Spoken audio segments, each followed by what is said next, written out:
Hello मेरे प्यारे प्यारे लड्डू जैसे स्टूडेंट्स, कैसे हो आप सब लोग? सब बढ़िया होंगे उम्मीद है।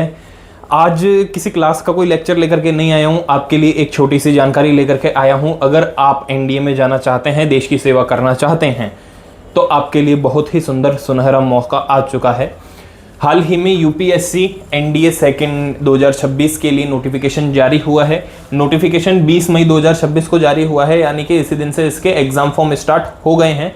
यदि आपने सपना देखा है एनडीए में जाने का और जो नहीं जानते कि क्या है, तो उनको थोड़ा बहुत इसके बारे में नॉलेज होगी। नहीं है तो मैं बता देता हूँ, यह है नेशनल डिफेंस एकेडमी, जो आपको एयरफोर्स, आर्मी, नेवी इनके अंदर जाने का एक मौका देता है 12th के बाद में, और एज लिमिट इसके साथ में है। अभी मैं इसके ऊपर पूरा डिस्कस करने वाला हूं। तो इसका नोटिफिकेशन आ गया है 20 मई 2026 को, और एग्जाम फॉर्म भरने की लास्ट डेट है 9 जून 2026 को।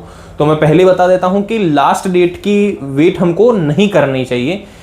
हमको टाइम से अपने फॉर्म अगर भरना चाहते हो, जरूर भरना चाहिए इस फॉर्म को। और जो भी स्टूडेंट्स अभी 12th के अंदर हैं, उन्हें तो डेफिनेटली भरना ही चाहिए इस फॉर्म को।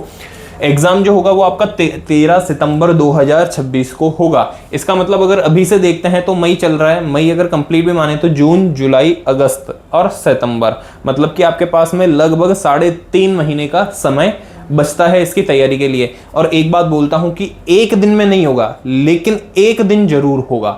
और वो एक दिन कब होगा, वो उसके पीछे आपकी मेहनत तय करेगी।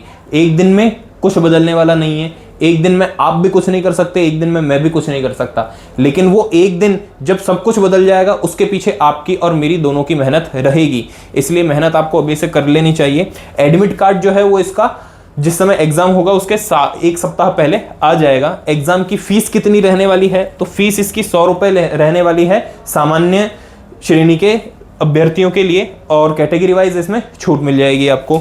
एज लिमिट जो है, देखिए एज लिमिट इसके अंदर लिखिए 1 जनवरी 2008 से 1 जनवरी 2011 के बीच कैंडिडेट का, अभ्यर्थी का जन्म हुआ होना चाहिए। मतलब 1 जनवरी 2008 के पहले नहीं, और अगर 1 जनवरी 2011 के बाद का है तो वो भी इस फॉर्म को भरने के लिए छोटा है। क्या होता है, अब देखिए पूरी नॉलेज अब आपको यहां से मिलेगी। ये तो उसकी जनरल इंफॉर्मेशन थी। वैकेंसी जो होती है इसके अंदर आर्मी की होती है, 208 पद है इसके ऊपर। 208 पद आर्मी के हैं, 42 पद इसमें नेवी के हैं। एयरफोर्स के इसमें 120 पद हैं। एयरफोर्स में भी अलग अलग ग्रुप्स होते हैं, उसके कुल मिला के 120 हैं। नवल अकेडमी के 24 हैं, और टोटल 394 पोस्ट हैं, वैकेंसीज हैं। क्या है ये? एनडीए के अंदर नेशनल डिफेंस एकेडमी। अगर आप ये क्लियर करते हो तो आप आर्मी, नेवी, एयरफोर्स और नवल एकेडमी इसमें जाने के लिए एलिजिबल हो जाते हो। फिर उसके बाद में पेपर जो होगा वो फर्स्ट पेपर होगा आपका मैथमेटिक्स का, जो कि 2.5 घंटे उसका समय रहने वाला है, और 300 मार्क्स का पेपर होगा। अच्छा, क्वेश्चन यहां पर लिखे नहीं है, वो बता देता हूं मैं कि इसमें 120 क्वेश्चन आएंगे। अब आप देख लीजिए, एक पेपर पूरा का पूरा मैथमेटिक्स का ही है, 2.5 घंटे उसके लिए समय मिलेगा, 120 क्वेश्चन रहेंगे और 300 मार्क्स। दूसरा पेपर जो है वो जनरल एबिलिटी टेस्ट है, 2.5 घंटे का ही समय है, और 600 मार्क्स का पेपर होगा।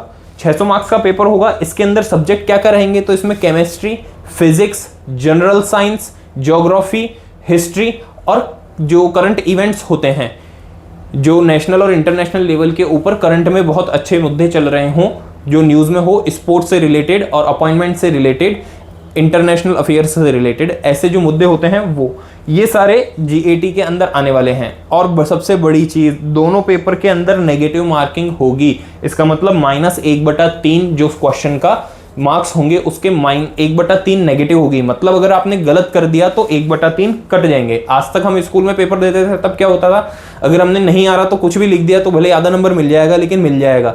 यहाँ पर ऐसा कुछ नहीं है। आपके पास 4 ऑप्शन है, A, B, C, D, उसमें से एक ही ऑप्शन करेक्ट होगा। अगर आपने वो लगाया है देन आपको मार्क्स मिलेंगे। अगर आपने वो नहीं लगाया, कोई और मार्क्स लगाए हैं, तो आपके 1/3 कट जाएंगे। उसके मार्क्स में से जितने मार्क्स का होगा उसका 1/3 कट जाएगा। ये तो अगर आपने क्वेश्चन गलत अटेम्प्ट किया तो। इसलिए बहुत सारे स्टूडेंट्स जो नहीं आता है उसको छोड़ना सही समझते हैं। तो आपको क्या करना है, नेगेटिव मार्किंग से बचना है, जितना हो सके बढ़िया से बढ़िया पेपर करना है।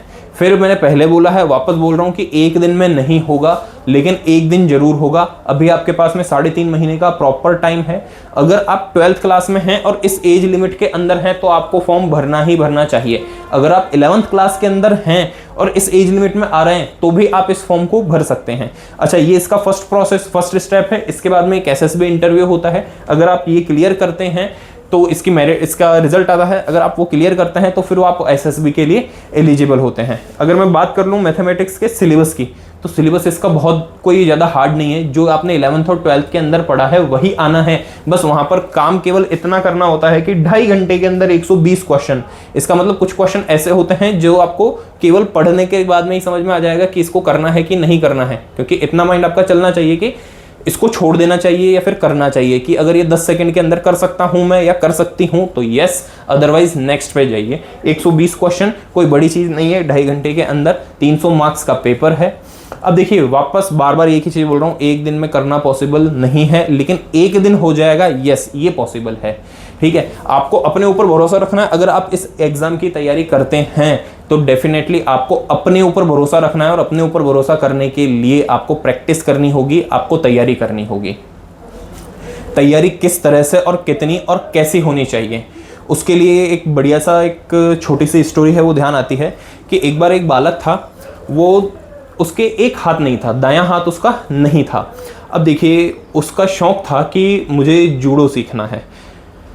तो उसके पेरेंट्स, मम्मी पापा जो हैं, वो शहर के बड़े बड़े जो जूडो सिखाने वाले कोच होते हैं उनके पास में, और बड़े बड़े एकेडमीज़ में उसको लेकर के जाते हैं कि इससे जूडो सिखा दीजिए, इसको जूडो सिखा दीजिए। लेकिन जितने भी कोच होते हैं वो सब उसको मना कर देते हैं कि नहीं, हम नहीं सिखाएंगे। जैसे उसको देखते हैं कि इसके दायां हाथ तो है ही नहीं, तो वो उसको मना कर देते हैं कि हम नहीं सिखाएंगे, नहीं सिखाएंगे। वो हार जाते हैं, कहीं नहीं मिलता उनको। फिर कोई उनको बताता है कि एक बुजुर्ग सा एक आदमी है, वो पहले सिखाता था किसी ज़माने में, लेकिन अब वो उससे काम नहीं होता, इसलिए वो सिखाता नहीं है। तो कहते हैं कि चलो पूरे शहर में देख लिया, तो एक बार इसके पास भी जा करके देख लेते हैं। वो गए उसके पास में कि इसे जूडो सिखाना है। तो वो जो कोच होता है वो बोलता है कि ठीक है, मैं सिखा दूंगा इसे, और 1 साल के अंदर ये सीख भी जाएगा, और जहाँ पर भी आपको इसको कंपटीशन में ले जाना होगा, टूर्नामेंट में ले जाना हो, ले जाना इसको। तो वो उनको, हालांकि उसके पेरेंट्स को भी इतना यकीन होता है कि ये तो एक हाथ है नहीं इसके, तो ये ज़्यादा कुछ कर तो नहीं पाएगा, लेकिन हाँ बच्चे का मन है इसलिए इसको सिखाते हैं ज़रूर। तो वो उसको ज्वाइन करवा देते हैं। वो उसको 1 साल तक ट्रेन करता है। अब बच्चा जो होता है वो भी परेशान हो रहा होता है, क्योंकि वो 1 साल तक उसे एक चीज़ बार बार सिखाता है। मतलब पूरे जूडो में बहुत सारी चीज़ें होती होंगी, लेकिन वो सारी चीज़ों को छोड़ करके केवल और केवल एक चीज़ उसको बार बार सिखाता है। पूरे साल भर तक वही चीज़ सिखाता है। फिर उसको लेकर के जाते हैं उसके पेरेंट्स टूर्नामेंट में। तो जब टूर्नामेंट में उसको लेकर के जाते हैं, तो वहाँ पर जितने भी देखने वाले लोग होते हैं और जितने भी कॉम्पिटिटर होते हैं और दूसरे लोग होते हैं, वो सब उसको बोलते हैं कि क्यों लेकर के आए हो इसको, इसके तो दायां हाथ है ही नहीं, इसको क्या मरवाने के लिए लेकर के आए हो क्या, मर जाएगा ये यहाँ पर खेलेगा लड़ेगा तो। लेकिन उनको क्योंकि बच्चे की जिद थी, इसलिए वो लेकर के आए उसको। तो जैसे ही वो मैदान में उतरता है, कोर्ट पर उतरता है जूडो के लिए, तो पहले ही वार के अंदर वो सामने वाले को चारों खाने चित कर देता है। अब सब जन जब इंटरव्यू लेने उसके कोच के पास में पहुंचते हैं कि आपने इसको ऐसा क्या सिखाया है, कि क्या किया है कि जब इसके एक हाथ नहीं है फिर भी ये टूर्नामेंट जीत रहा है, अपने मैचेस जीत रहा है, ऐसा क्या।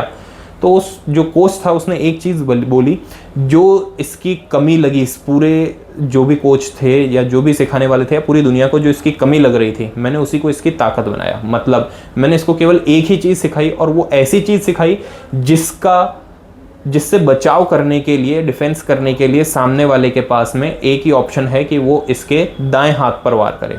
अब जब इसके दायां हाथ ही नहीं है तो वो वार कहाँ करेगा, इसलिए सामने वाले के पास कोई ऑप्शन नहीं रहता और ये जीत गया। इसका मतलब हो सकता है कि आप में कुछ कमी हो, या पूरी दुनिया मानती है कि वो आप में कमी हो, लेकिन आप में वास्तव में कमी नहीं है। आपको अपना देखने का नज़रिया बदलना है, आपको अपना नज़रिया बदलना है, क्योंकि आप सबसे पहले जब अपना नज़रिया बदलोगे तब आप पूरी दुनिया का नज़रिया बदल पाओगे।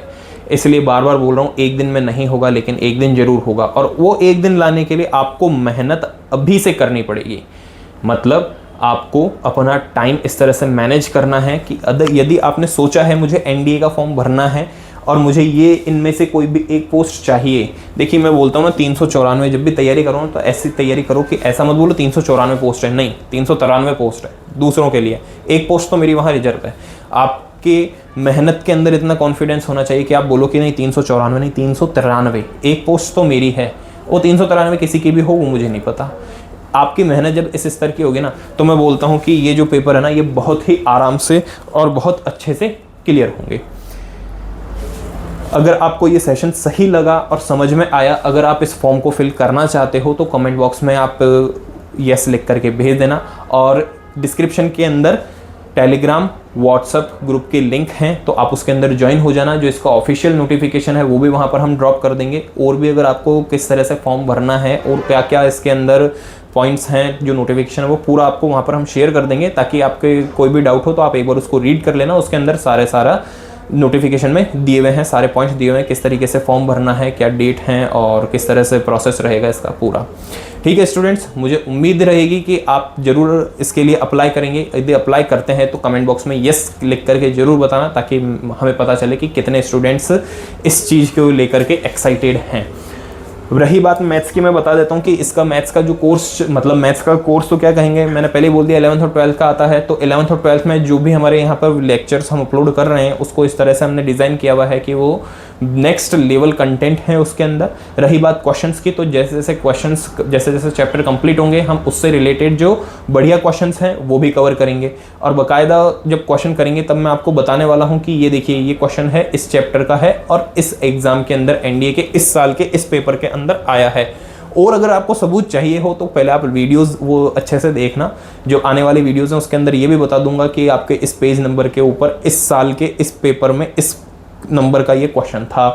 और कहीं बाहर से नहीं आते, वो आपकी बुक से ही आते हैं, बिल्कुल बुक के कॉन्सेप्ट होता है। क्वेश्चन क्या है, नंबर्स चेंज कर देंगे, उससे क्वेश्चन कॉन्सेप्ट चेंज नहीं होता। ठीक है स्टूडेंट्स, ज़्यादा टाइम नहीं लूँगा आपका। थैंक यू स्टूडेंट्स, जय हिंद जय भारत।